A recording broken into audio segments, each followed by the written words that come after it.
Ramlah binti Abu Sufyan. Assalamualaikum warahmatullahi wabarakatuh. Selamat datang di podcast Mengenang di Ramadan bersama saya Vindiantika Aprilian dari Co-House Communicare Batch 4 Bunda Produktif.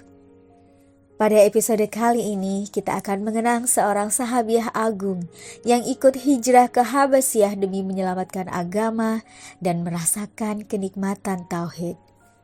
Ia adalah Ramlah binti Abu Sufyan atau dikenal juga dengan sebutan Ummu Habibah radhiyallahu an.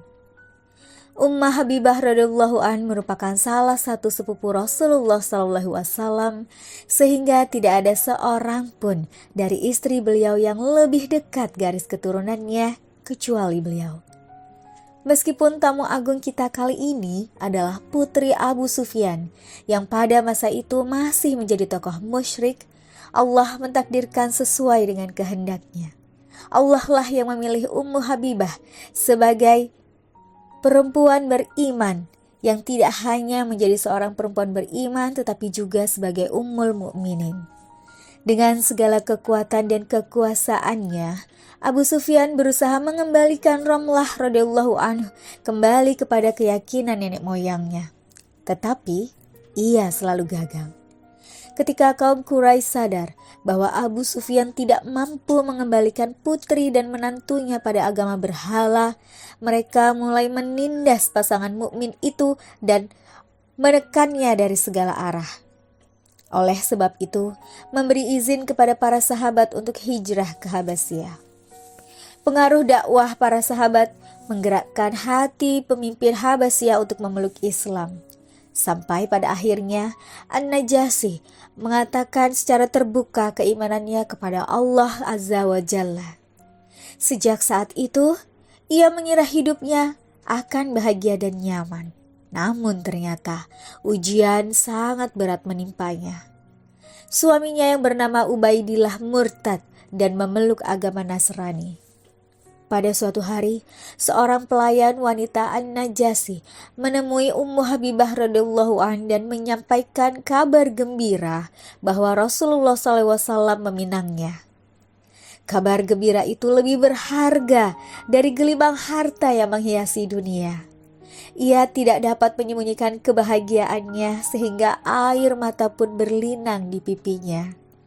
Ia menangis sembari tersenyum karena bahagia yang tiada tara.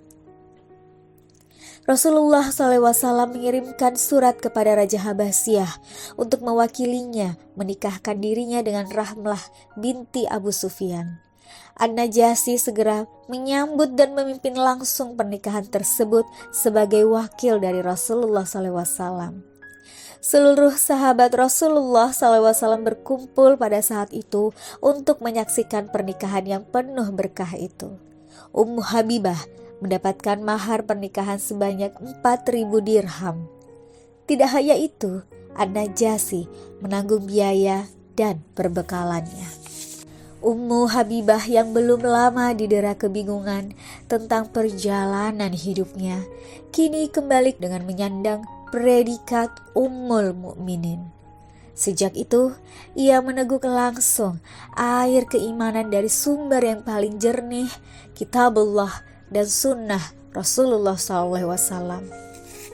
Az-Zuhri menceritakan, ketika Abu Sufyan datang ke Madinah setelah Rasulullah SAW hendak menyerbu kota Mekah untuk membicarakan kembali perihal gencatan senjata yang telah disepakati sebelumnya.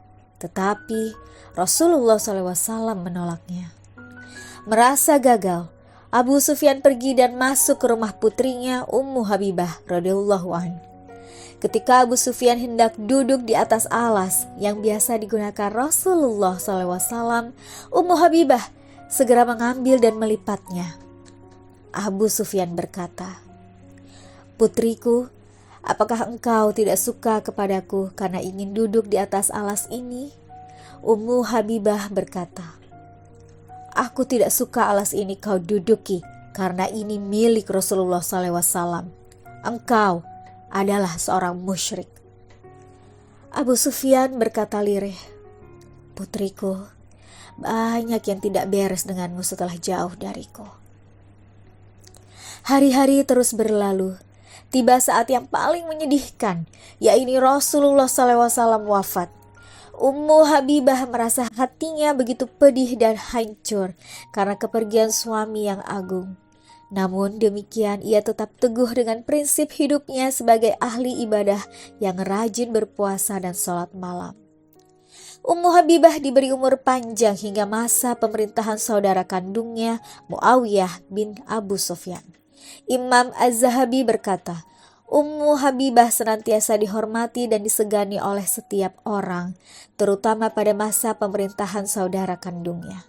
Auf bin Al-Haris berkata, ia mendengar Aisyah radhiyallahu an bercerita, menjelang wafatnya, Ummu Habibah memanggilku seraya berkata, di antara kita pernah ada satu atau dua hal yang biasa terjadi sesama istri yang dimadu.